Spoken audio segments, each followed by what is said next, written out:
pride that President Benson called the universal sin. Pride is sinful,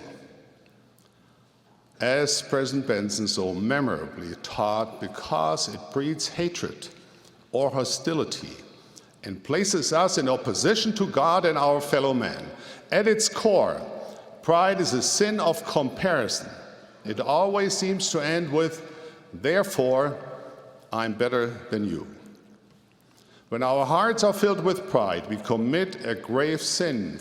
When our hearts are filled with pride, we commit a grave sin.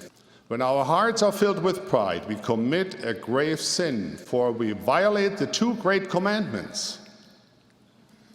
Instead of worshiping God and loving our neighbor, we reveal the real object of our worship and love, the image we see in the mirror. Pride is the great sin of self-elevation. In a sense, pride is the original sin. For before the foundation of this earth, pride felled Lucifer.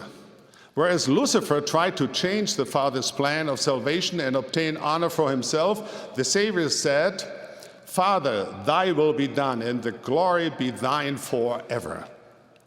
Pride is a deadly cancer.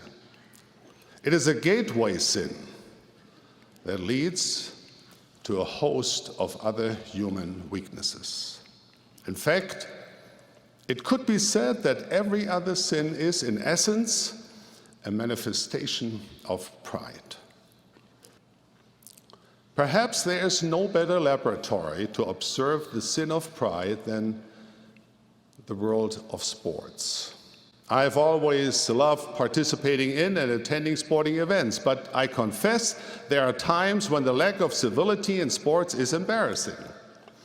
How is it that normally kind and compassionate human beings can be so intolerant and filled with hatred toward an opposing team and its fans? I have watched sport fans vilify and demonize their rivals. They look for any flaw and magnify it. They justify their hatred with broad generalizations and apply them to everyone associated with the other team. When ill fortune afflicts their rival, they rejoice.